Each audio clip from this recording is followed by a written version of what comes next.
देखो ये क्वेश्चन करते हैं, prove that this number is an integer. अच्छा क्वेश्चन है, देखो ध्यान दो। जैसे क्या होता है, अगर हम 200 डिफरेंट थिंग्स ले लें, ठीक, और मान लो इसको हम 10 10 10 10 10 के, है ना, 20 ग्रुप्स बनाए, है ना, 200 चीज़ों में 10 10 10 10 के 20 ग्रुप्स बनाए। तो 200 चीज़ों में से 10 10 10 10 करके 20 ग्रुप बनाए तो क्या होगा? तो नंबर ऑफ वेज कितने होते हैं? तो नंबर ऑफ वेज होंगे, देखो 200 फैक्टोरियल 10 10 10 तो 10 फैक्टोरियल 10 फैक्टोरियल ऐसे करके 10 फैक्टोरियल, और एक्चुअली ये 20 ग्रुप हैं तो 1/20 फैक्टोरियल। तो क्या हुआ, देखो ये हो गया 200 फैक्टोरियल 10 फैक्टोरियल की पावर 20 इंटू 20 फैक्टोरियल। तो ये नंबर ऑफ वेज है, मतलब ये एक इंटीजर होगा, ये कंफर्म है, ये टर्म एक इंटीजर होगा, ये बात कंफर्म है। क्योंकि ये जो आया रिजल्ट ये क्या है, ये है 200 अलग अलग चीज़ों के 10 10 चीज़ों के 20 ग्रुप बनाने के तरीके, है ना। तो 200 अलग अलग चीज़ें लेंगे और 10 10 10 चीज़ों के 20 ग्रुप बनाएंगे तो ये नंबर ऑफ वेज हैं, तो इसका मतलब ये एक इंटीजर है। लेकिन हमें तो इसको इंटीजर प्रूव करना है, इन दोनों में देखो फर्क है। अगर ये एक इंटीजर है तो अगर हम इसमें 20 से मल्टीप्लाई कर दें, अगर हम इसमें 20 से मल्टीप्लाई कर दें तो क्या होगा, ये भी इंटीजर होगा, ठीक। क्योंकि अगर ये इंटीजर है तो 20 से मल्टीप्लाई कर दें, ये भी इंटीजर होगा।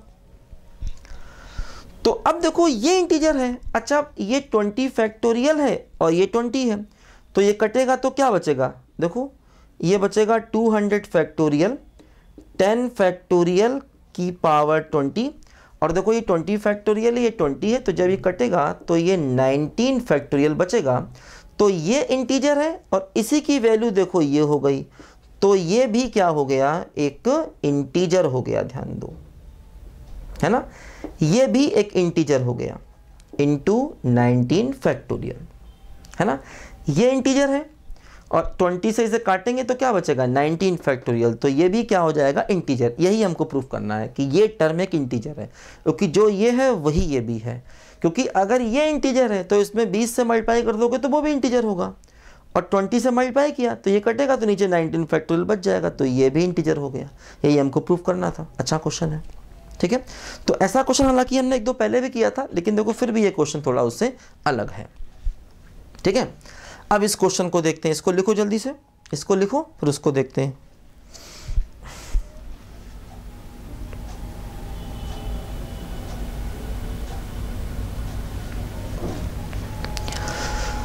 देखो ध्यान दो, ये क्वेश्चन करना है ना, ये वाला। A box contains 2 white balls, 3 black balls and 4 red balls. In how many ways 3 balls are drawn from box if at least 1 black ball is included? अब देखो यहाँ पर जैसे जो 2 वाइट बॉल हैं 3 ब्लैक हैं, तो ये आपस में एक जैसी हैं या अलग अलग हैं, तो ये बताया नहीं गया, ये गलती है, क्वेश्चन में बताना चाहिए। तो हमने इनको अलग अलग मान लिया, है ना। 2 मतलब हमने कहा कि balls of same colour are distinct, हमने ऐसा मान लिया कि जो सेम कलर की बॉल्स हैं वो अलग अलग हैं, मतलब ये दोनों भी आपस में अलग अलग हैं, ये तीनों भी आपस में अलग अलग हैं, ये चारों भी आपस में अलग अलग हैं। नहीं तो क्वेश्चन का तरीका बदल जाएगा, क्या होगा बताएंगे। देखो जैसे अब हमें, है ना, in how many ways 3 balls are drawn from the box if at least 1 black ball is included, है ना। 3 गेंदें निकालनी और कह रहे हैं कम से कम एक ब्लैक बॉल आए। तो 3 गेंदें निकालनी, तो कितनी गेंदें हैं? 2 3 5 4 9, टोटल बॉल्स 9 है, टोटल बॉल्स 9 है। अगर हमें 3 गेंदें निकालनी हैं तो टोटल केसेस क्या होंगे? देखो ये होंगे 9C3। अगर हमें तीनों गेंदें निकालनी है, टोटल 9 में से 3 कोई भी हो सकती है। अब हम चाहते हैं कम से कम एक ब्लैक बॉल आए, तो कम से कम एक ब्लैक बॉल है ना, देखो एटलीस्ट 1 ब्लैक, एटलीस्ट 1 ब्लैक का मतलब देखो क्या होगा, ये होगा टोटल केसेस है ना, माइनस नो ब्लैक बॉल। तो देखो टोटल केसेस कितने हो गए? 9C3 और कोई भी ब्लैक बॉल ना हो। अब देखो ब्लैक बॉल 3 है, तो हम चाहते हैं कोई भी ब्लैक बॉल ना हो, तो मतलब 6 में से सारी गेंदें निकालनी है, तो 6C3। क्योंकि देखो ये गेंदें आपस में अलग अलग हैं, टोटल बॉल्स 9 है, क्योंकि कुल मिला के ये भी आपस में अलग है, ये भी आपस में अलग है, ये भी, तो कुल मिला के 9 डिफरेंट बॉल्स आपके सामने हैं। क्योंकि देखो सेम कलर की बॉल जो है वो अलग अलग है, मतलब ये दोनों अलग अलग हैं, ये तीनों अलग अलग हैं, ये चारों भी अलग अलग हैं, ठीक है। तो कुल मिला के देखो टोटल बॉल्स 9 है, तो गेंदें निकालने के टोटल तरीके 9C3, और हम चाहते हैं क्योंकि हमें एटलीस्ट 1 ब्लैक बॉल चाहिए, एटलीस्ट 1 ब्लैक का मतलब total cases minus no black. अब देखो नो ब्लैक, तो बाकी कितनी बची? 6 बची, 6 में से 3 चाहिए, तो 9C3 माइनस 6C3। देखो 9C3 कितना हो गया?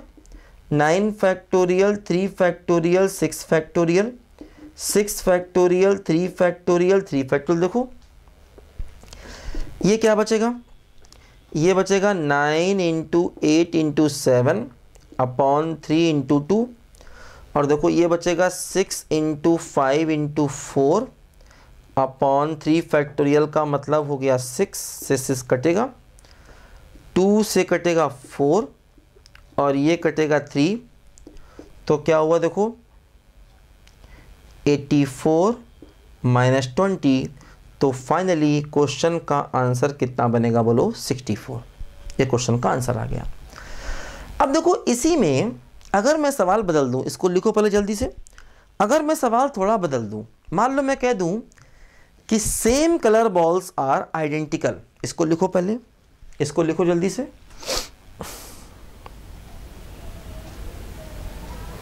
ठीक, देखो मान लो मैं सवाल बदल दूं और मैंने कह दिया कि balls of same colour are identical, मतलब ये दोनों एक जैसी हैं, ये तीनों एक जैसी, ये चारों एक जैसी हैं, और सवाल वही है कि 3 गेंदें निकालनी है और हम चाहते हैं कम से कम एक ब्लैक बॉल आए। तो देखो 3 गेंदें निकालनी है और हम चाहते हैं, अब देखो ये सवाल कॉम्बिनेशन से नहीं होगा, अब कैसे होगा? देखो ध्यान दो, अब ये क्वेश्चन देखो कैसे करना पड़ेगा।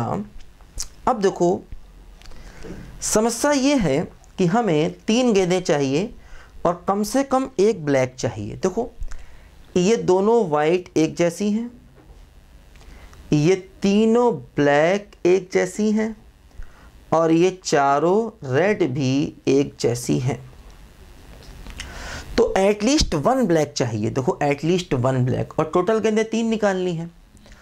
तो अब हम क्या करेंगे? देखो टोटल बॉल्स 3 निकालनी, हम क्या करेंगे? देखो हम करेंगे कोफिशिएंट ऑफ x की पावर 3 इन, क्योंकि देखो इनमें से कोई ले सकते हैं, नहीं भी ले सकते हैं, इनमें से एक जैसी चीज़ें हैं ना, तो एक जैसी चीज़ें हैं और हमें कुल मिला के 3 चीज़ों का सिलेक्शन करना है। कुछ चीज़ें एक जैसी हैं, कुछ एक जैसी हैं, कुछ एक जैसी हैं, और हमें 3 चीज़ों का सिलेक्शन करना है ना। तो ऐसे ही करना पड़ेगा, या तो केसेस बनाओ कि 3 गेंदें चाहिए। अब 3 गेंदों में तीनों अलग अलग हो सकती हैं, एक केस, तीनों एक ही कलर की हों, एक केस, 2 एक जैसी हों, एक अलग हो, एक केस। तो अलग अलग केसेस बनाओ, तो उससे भी हो सकता है, नहीं तो ऐसे भी कर सकते हैं। कोफिशिएंट ऑफ देखो x की पावर 3, किस में? इसको नहीं ले, 1 ले या 2 ले, इसमें हमें कम से कम एक ब्लैक बॉल चाहिए, तो नहीं लेने वाला केस नहीं, या तो 1 ले या 2 लें या 3 लें, और इसमें या तो कोई ना लें या 1 लें या 2 लें या 3 लें या फिर 4 लें, ऐसा करना। ठीक है, पूरे में x की पावर 3 का कोफिशिएंट चाहिए, है ना। पूरे में x की पावर, देखो इसमें से किसी को ना लें, 1 लें या 2 लें, इसमें से कम एक चाहिए, एटलीस्ट 1 ब्लैक बॉल चाहिए। तो x की पावर 1 2 3 और यहाँ पर 0 1 2 3 4। देखो हालांकि 4 लिखना बेकार है क्योंकि x की पावर 3 का कोफिशिएंट चाहिए, तो 4 से फायदा नहीं। देखो ये क्या हुआ, 1 + x स्क्वायर, इसमें से x कॉमन ले लो तो ये भी हो गया 1 + x स्क्वायर। ये क्या हो गया बोलो, 1 + x square plus x cube. ठीक है, अब हमें पूरे में x की पावर 3 चाहिए। देखो x बाहर है, x बाहर है तो मतलब पूरे में आपको x की पावर 2 चाहिए, पूरे में x की पावर 2 चाहिए क्योंकि x तो बाहर है। पूरे में x की पावर 3 चाहिए था, x बाहर आ गया, इसका मतलब इस पूरे में x की पावर 2 चाहिए है, और x की पावर 2 चाहिए तो x की पावर 3 हटा दो, तो क्या बचा, देखो ये बचा 1 + x स्क्वायर, और ये भी वही तो पावर 3 हो गया। या ऐसा करो, इसको स्क्वायर रखो और 1 + x स्क्वायर को अलग कर दो। पूरे में अब देखो x बाहर है, पूरे में x की पावर 2 चाहिए होगा क्योंकि कुल मिला के x की पावर 3 चाहिए, और x बाहर है, इसका मतलब मुझे x की पावर 2 चाहिए बाकी बचे में, तो इसमें आपको x की पावर 2 चाहिए है। देखो ये क्या हुआ, इसका स्क्वायर खोलो, a² + b² + c² plus 2x square और प्लस 2x क्यूब। ठीक है, और देखो ये ऐसा हो गया 1 + x स्क्वायर।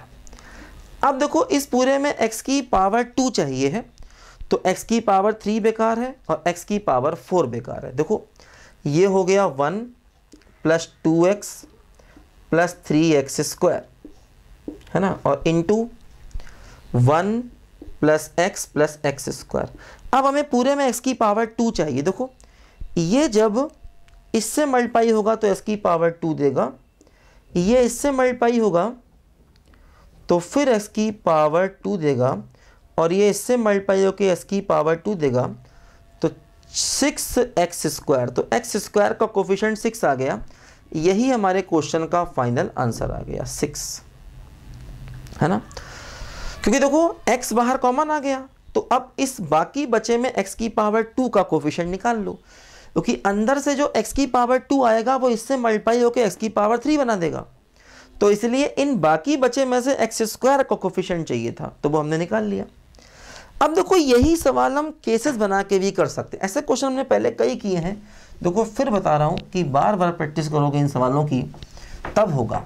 देखो ये सवाल ऐसे भी हम कर सकते हैं कि जैसे मान लो हमें कुल मिला के 3 गेंदें चाहिए, तो मतलब वाइट है, ब्लैक है, रेड है।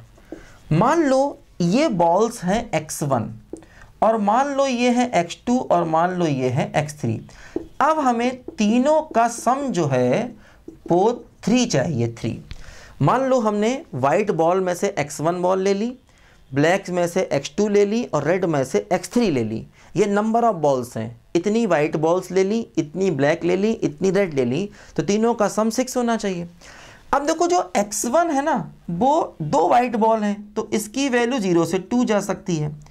x2 ब्लैक बॉल कम से कम 1 लेनी है, तो ये 1 से लेकर के कितनी ब्लैक बॉल है, 3 है, तो 3 जा सकती है। और x3 जो है ये यहाँ पर देखो ध्यान दो रेड बॉल हैं, तो ये 0 से 4 जा सकती है। देखो अब हम इसमें डायरेक्ट फार्मूला अप्लाई नहीं कर सकते क्योंकि हर एक वेरिएबल 3 तक नहीं जा रहा। एक्चुअली ये 1 से 3 जा रहा है लेकिन ये 2 तक जा रहा है, इसलिए इसमें आप डायरेक्ट फार्मूला अप्लाई नहीं कर सकते, क्योंकि n + r-1 cr-1 तभी अप्लाई कर सकते हैं जब हर एक वेरिएबल 0 से लेकर के 3 तक जाए। अब देखो जैसे ये तो 0 से 3 जा रहा है, कोई दिक्कत नहीं, क्योंकि 4 जा रहा है, 4 होगा नहीं, मैक्सिमम वैल्यू इसकी 3 ही होगी। और ये 1 से 3 जा रहा है। अब ये ग्रेटर इक्वल टू 1 है तो y1 प्लस कुछ मान लेंगे, लेकिन समस्या इसकी है ये मैक्सिमम 3 तक नहीं जा रहा, इसलिए इस मेथड से हम सवाल नहीं कर सकते। n plus R minus 1 C R minus 1 method सवाल नहीं कर सकते। तो इस सवाल को ऐसे भी कर सकते हैं, ऐसे भी कई बार सवाल हो जाता है, लेकिन तभी होता है जब वेरिएबल मैक्सिमम वैल्यू तक जाए। तो इसमें डायरेक्ट फार्मूला लगा सकते हैं n plus R minus 1 C R minus 1, या अगर हर एक वेरिएबल ग्रेटर इक्वल टू 1 हो तभी डायरेक्ट लगा सकते हैं, है ना। n minus 1 C R minus 1 उससे भी लगा सकते हैं। अब देखो ध्यान दो, तीसरा मेथड देखो, ये केस बना के करो। देखो जैसे अब हम केसेस बना के करते हैं। जैसे पहला केस ये है, ऑल 3 डिफरेंट, तीनों गेंदें डिफरेंट लेनी है। अच्छा कम से कम एक ब्लैक भी लेनी है, तो तीनों डिफरेंट लेनी है तो एक ब्लैक तो हो ही गई, है ना। कम से कम एक ब्लैक तो लेनी ही लेनी है, ध्यान दो। तो केसेस बना के ये सवाल मुश्किल हो जाएगा, ध्यान रखना। हाँ अगर ये कंडीशन ना होती एटलीस्ट 1 ब्लैक वाली तो केस बना के हो जाता। फिर भी चलो करते हैं। देखो तीनों डिफरेंट लेनी है तो एक हो गई वाइट, एक हो गई ब्लैक, एक हो गई रेड। अब 3 अलग अलग है, 3 की तीनों लेनी है तो 3C3 एक केस आया, ठीक। अब हम चाहते हैं दूसरा केस कि, है ना, तीनों एक जैसी हों, ऑल 3 सेम। अब मान लो तीनों एक जैसी हैं और तुमने तीनों ही रेड ले ली तो समस्या हो जाएगी, क्योंकि तीनों रेड लेने का मतलब फिर कोई भी ब्लैक आई नहीं, हमें कम से कम एक ब्लैक चाहिए। तो अगर तीनों सेम लेनी है तो एक ही केस है कि तीनों ही ब्लैक ले लो, तो ये भी एक केस है बस।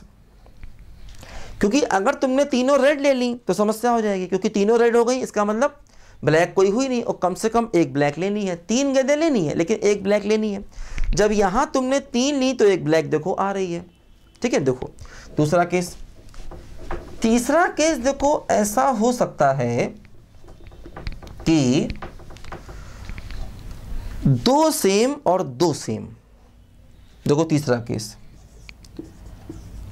2 सेम एंड 1 डिफरेंट, 2 एक जैसी और एक अलग, है ना। इसको देखो यहां करते हैं, 2 सेम एंड 1 डिफरेंट। अब 2 सेम और 1 डिफरेंट, तो वो 2 सेम कौन सी हो सकती हैं? वो 2 सेम दोनों वाइट भी हो सकती हैं, दोनों रेड भी हो सकती, दोनों ब्लैक भी हो सकती हैं। तो अब फिर केस बनाने पड़ेंगे कि अगर वो दोनों ब्लैक हुई तो कोई दिक्कत नहीं है, अगर दोनों वाइट हुई या दोनों रेड हुई तो वो तीसरी वाली ब्लैक ही आनी चाहिए। तो इस मेथड से क्वेश्चन थोड़ा लंबा चला जाएगा, तो केस बना के क्वेश्चन नहीं करो तो अच्छा है ना। अगर ये कंडीशन ना होती ना एटलीस्ट 1 ब्लैक वाली, तो केस बना के सवाल हो जाता। तो यहाँ पर यही मेथड सबसे अच्छा है, ध्यान दो। केस बना के करेंगे तो और समस्या में पड़ जाएंगे। तो खैर ये भी आसान है, कोई दिक्कत नहीं, इसको हमने आसानी से कर लिया, है ना। x की पावर 3 का कोफिशिएंट देखो चाहिए था, तो x की पावर 4 हटा दिया, ये हो गया 1x x square, x common ले लिया, 1x एक्स क्यूब तक ले गए, x बाहर आ गया। तो अब हमें इस पूरे में एक्स स्क्वायर का कोफिशिएंट चाहिए है, क्योंकि बाहर x की पावर 3 चाहिए, अब एक्स स्क्वायर चाहिए है। तो इसका मतलब देखो ये हुआ कि x की पावर क्यूब मेरे लिए बेकार, उसको छोड़ दो। तो ये हो गया होल स्क्वायर, और यहाँ से ये बचे 3 टर्म, क्योंकि x क्यूब छोड़ दिया, क्योंकि इस पूरे में एक्स स्क्वायर चाहिए आपको। इसका स्क्वायर ओपन किया, a square B square C square plus 2ab plus 2bc, है ना, प्लस 2ac।